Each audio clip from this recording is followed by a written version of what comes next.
There's this great Zen story. A student asks a master what happens after death, and the master just says, I don't know. I'm not a dead one. Huh, right. It's that kind of, immediate, grounded perspective on mortality that we're exploring today. Exactly.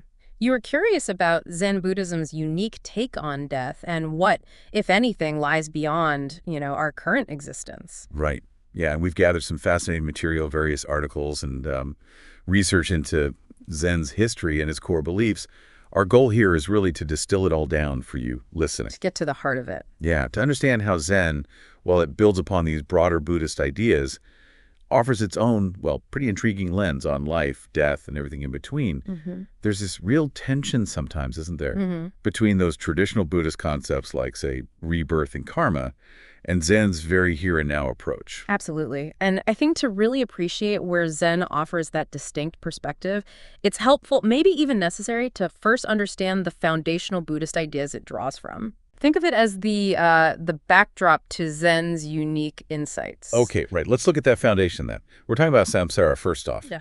That seemingly endless cycle of birth, death, and rebirth. That's the one. And it's not exactly portrayed as a joyous ride, is it? No, not typically. Saṃsāra is fundamentally characterized by suffering, dukkha. And this cycle, it isn't arbitrary. It's propelled by karma. Karma. The principle of cause and effect. Exactly. Intentional actions, what you think, say, or do create these, karmic seeds that mature into future experiences. And this influences potential rebirth within traditionally 6 realms: gods, demigods, humans, animals, hungry ghosts, and hell beings. Wow, okay. And a key insight here, I think, is the emphasis on the state of mind right at the moment of death, how that can significantly shape what follows. Huh. So it's less about some, cosmic ledger of good and bad deeds tallying up. Well, the deeds matter. Right, but more about our mental landscape, our state of mind, as this life concludes. Precisely. That carries significant weight. And the ultimate aim within this whole framework is, of course, nirvana. Liberation from this cycle of suffering. Nirvana is often described as the extinguishing of greed, hatred, and delusion, a state beyond this repetitive loop. Okay. And then there's this really kind of mind-bending concept, anatman, no self. Ah, yes. How does that fit into this cycle of rebirth? I mean, if there's no permanent soul, what is it that actually gets reborn? This is where things get particularly interesting and where Buddhism, including Zen, offers a really unique perspective. Anatman suggests there's no permanent, unchanging essence within us. No fixed me. Right. What we perceive as self is actually a collection of 5 constantly shifting elements or aggregates. The skandhas. Skandhas. Yeah. The physical body, feelings, perceptions, mental formations, and consciousness. They're always changing. And clinging to a fixed idea of self, that's seen as a primary source of our suffering. I see. So the question of who is reborn becomes really complex if there's no stable who to begin with, Right. Yeah, that definitely complicates the traditional notion of a soul migrating from one life to the next. So in that context, how does rebirth actually occur then if it's not a soul? The explanation usually lies in this principle of causal continuity. It's not a soul transmigrating, but rather a stream of becoming. A stream. Yeah. Consciousness, while it's impermanent itself, is understood as a kind of continuum carrying the imprints of our past actions, our karmic inheritance, you could say. Yep. Think of a flame passing from one candle to another. It's a continuous process, right? But it's not the exact same physical flame literally moving across. Right. Okay, that's a good image. Or like a seal pressed into wax. Oh. The impression is transferred, but the seal itself doesn't, enter the wax. Karma creates the conditions for the next arising of consciousness. Okay, that's a helpful way to visualize it. Yeah. It's about the momentum, the continuity of our actions in consciousness, not some discrete entity floating around. So that's the foundation Zen inherits. Now, where does Zen's path start to, diverge? What are its core tenets that shape its distinctive perspective on all of this? Right. This is where Zen truly distinguishes itself. Central to Zen, absolutely core, is Zazen. Zazen.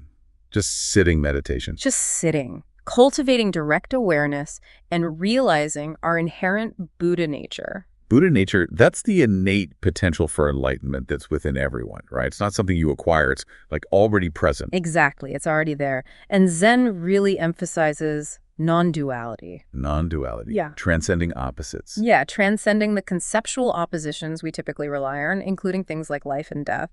It's about seeing beyond these divisions we create. How do they foster that? Well, it's often fostered through direct guidance from a teacher and famously the use of koans. Ah, the paradoxical puzzles. Right, those paradoxical questions or statements that challenge our usual logical thinking. The aim is a direct experiential insight, known as kensho or satori. Those koans can really make your head spin sometimes. But they're designed to bypass our logical mind, aren't they? To shock us into a different way of seeing. Precisely. That's the idea. Zen also really values simplicity and integrating practice into just, well, everyday life. Right, not just on the meditation cushion. Exactly. Enlightenment isn't some far-off mystical state reserved for monks and caves. It's discovered right here, in the ordinary moments. Washing dishes, walking. Finding the extraordinary in the ordinary. You could say that. And underpinning this is the understanding of emptiness, or sunyata. Emptiness. Yeah. Meaning things lack inherent existence. Yes, the absence of inherent independent existence. And tied to that is dependent origination, the idea that everything is interconnected, that all phenomena arise together. Okay. And what's particularly interesting, I think, is how this leads to a really strong emphasis on presence, on being fully in the here and now. Dogen, a hugely significant figure in Soto Zen. Right. He even taught that each moment contains its own birth and death. It's all happening right now. So this idea you hear sometimes of being reborn from moment to moment that's connected to this, is that about how our attachments continuously create new cycles of suffering right here in our current life until we can just be present? That's definitely a key aspect, yeah. Our clinging and aversion, they constantly generate new mental formations, new births and deaths within our own experience. Dogen's teaching, though, perhaps goes even deeper, suggesting that the very nature of reality is this continuous arising and ceasing, moment by moment. Wow. Okay, so with this backdrop of both the inherited Buddhist ideas and these unique Zen principles, how does Zen actually view karma and rebirth? It sounds like there might be a range of interpretations. You've really highlighted a crucial point there. Because Zen emphasizes direct experience and this principle of no self, it approaches karma and rebirth with, well, quite diverse interpretations. It's not monolithic. On one end, you definitely have some practitioners, some schools that adhere to a more literal view of rebirth. Like consciousness continuing into one of the 6 realms. Yes, believing that consciousness persists and is reborn in those realms, driven by karmic forces. This view, it supports a clear ethical framework and aligns with the traditional bodhisattva ideal, the vow to keep returning to help all beings reach enlightenment. And some interpretations of Dogen point that way too. Some readings of Dogen's writings are certainly interpreted that way, yes. But then there's this concept of moment-to-moment rebirth, which feels very, very aligned with Zen's focus on the present, doesn't it? It really does. And this interpretation sees rebirth as the continuous arising and passing of our mental states, our attachments, right within our current life. Every time we grasp at a fixed sense of self or get lost in anger or desire, we are, in a way, being reborn into that conditioned state. Right here, right now. Exactly. Dogen's emphasis on the birth and death inherent in each moment strongly supports this view. And then it can become even more metaphorical, can't it? Like the 6 realms aren't literal places, but just symbols for our current psychological states. Yes, precisely. The realm of hell could represent intense anger or hatred we experience now. The realm of hungry ghosts, that insatiable craving or desire. So it's about the immediate impact of karma in this life. Exactly. This perspective really underscores the immediate impact of our actions and mental states on our well-being right now, irrespective of any future literal rebirth. And then, moving further along the spectrum, there's a more agnostic stance, or even one that sees it as somewhat irrelevant. Irrelevant. How so? Particularly among some contemporary practitioners, maybe especially in the West, they might view literal rebirth as simply unverifiable, something we can't know for sure. So the focus shifts entirely to liberation within this lifetime. Oh, I see. Figures like D.T. Suzuki, who was so influential in introducing Zen to the West, often presented it as being, well, almost devoid of specific doctrines regarding an afterlife. He really emphasized the experiential aspect. So across this range, it seems the constant is less about a definitive answer on what happens after we die, and more about how understanding these concepts, karma, rebirth, however you interpret them, influences how we live now. Precisely. That seems to be the core emphasis. Regardless of the specific interpretation of rebirth, The principle of karma as cause and effect remains absolutely central to Zen ethics. It's about understanding the consequences of our actions, whether you believe they manifest in future lives or simply in the unfolding of our present experience and the world around us. Now, all this talk of escaping suffering and the cycle leads us naturally to enlightenment, a story, or Kensho you mentioned. How does Zen view this awakening in relation to death and whatever might follow? Right, Satori or Kensho. It's described as that direct, often sudden, intuitive insight into the true nature of reality and our own Buddha nature. It's a breakthrough that crucially transcends our usual way of thinking, our conceptual mind. And its connection to Saṃsāra. Zen sees this enlightenment as intrinsically linked to liberation from samsara. By directly understanding the true nature of reality, things like impermanence, no self, interconnectedness, we dismantle the ignorance and craving that fuel that cycle of suffering. So enlightenment isn't about getting some kind of ticket out of the cycle to a different realm after death. Zen often frames it much more as a transformation of perception within this life, right here. Remember Dogen's powerful statement we mentioned? Just understand that birth and death is itself nirvana. Birth and death is nirvana. That's quite a statement. It really is. It embodies this non-dual perspective. It's not about escaping life and death, but about perceiving them in a fundamentally new way. Realizing that ultimate reality, nirvana, isn't separate from this very moment of arising and ceasing. So enlightenment is more like correcting a misperception, realizing what's already here, that Buddha nature. Exactly. It's realizing what's already present, but obscured by our delusions and attachments. That's a really profound idea, that nirvana isn't just some future reward or a place you go after you die, but something we can actually access right here, right now. Precisely. Nirvana, traditionally understood as the cessation of suffering and liberation from samsara, is very often interpreted by Zen schools as a reality that's always accessible, not just a future state after death. It's that non-dual view again. It is. Samsara and nirvana aren't seen as two fundamentally separate places or states, but maybe two ways of perceiving the very same reality, depending on whether you're seeing through the lens of ignorance or the lens of wisdom. Okay. D.T. Suzuki even quoted a Zen saying that kind of highlights this paradox. The immaculate yogins do not enter nirvana, and the precept-violating monks do not go to hell. Meaning, it's beyond those simple categories. It points towards a reality that transcends those dualistic categories of good, bad, samsara, nirvana, and realizing nirvana now, in this life, fundamentally transforms our relationship with death. How so? It dissolves that deep-seated fear of annihilation. Because if you truly understand emptiness and no self, what is there to be annihilated? There's no permanent thing to be destroyed. Right. The fear loses its object. Exactly. It becomes about finding this profound inner peace and equanimity, even in the face of life's difficulties, and ultimately in the face of death itself. So it seems instead of focusing intently on mapping out a hypothetical afterlife, Zen really uses the reality of death to wake us up to transforming our relationship with both life and death right in this very moment. That's a great way to put it. Let's bring in some of the key voices from the Zen tradition. What did some of the really influential Zen masters have to say about all of this? How did they articulate it? Well, Dogen, as we've discussed, is absolutely central. His emphasis on the non-duality of life and death is key. He saw them as distinct phases, yes, but ultimately inseparable from nirvana itself. The firewood and ash metaphor comes from him, right? Yeah. Yes, the famous metaphor comparing life and death to firewood becoming ash. It's often interpreted in different ways. Some see it emphasizing the finality of death for the individual form. Others see continuity. But regardless, his primary focus was always on fully realizing, fully actualizing the present moment. Okay. And D.T. Suzuki, you mentioned him earlier playing such a crucial role in introducing Zen to the West. He really emphasized that Zen didn't concern itself much with specific afterlife doctrines. Absolutely. He consistently highlighted Zen's experiential nature, its focus on direct insight, and its lack of a doctrine about a permanent soul that needs to worry about what happens after death.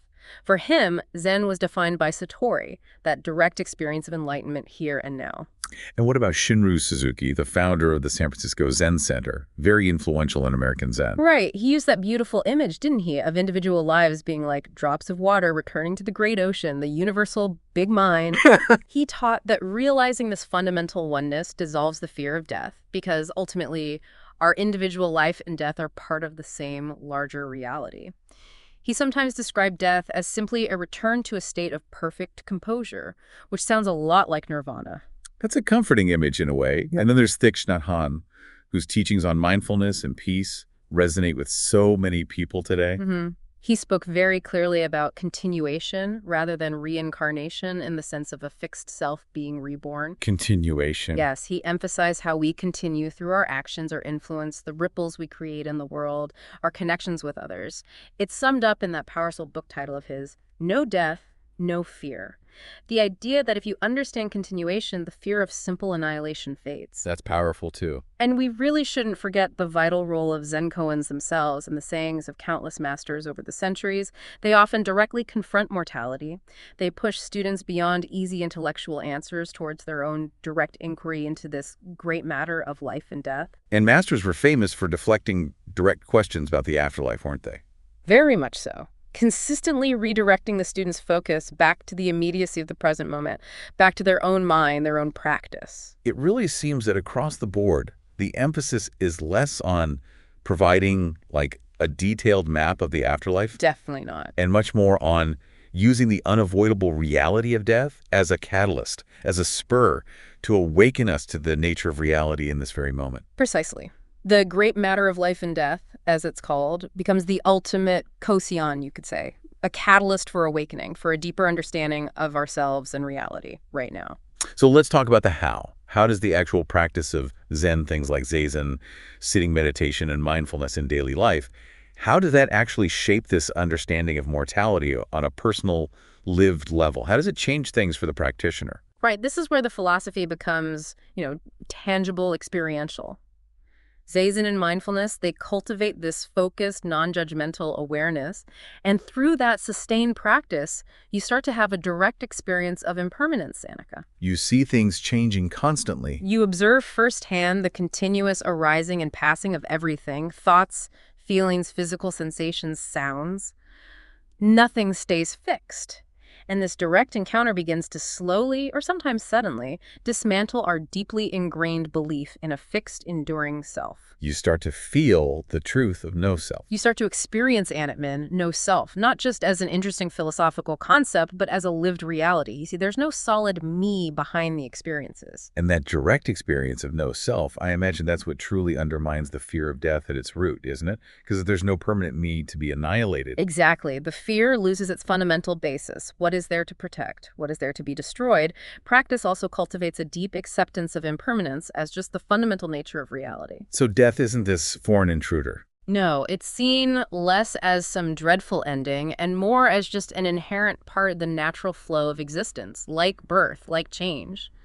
Zazen also trains us simply to be present with whatever arises, including difficult thoughts or feelings, or even the contemplation of death itself, without reacting, without resistance. Building that capacity to just be with reality as it is.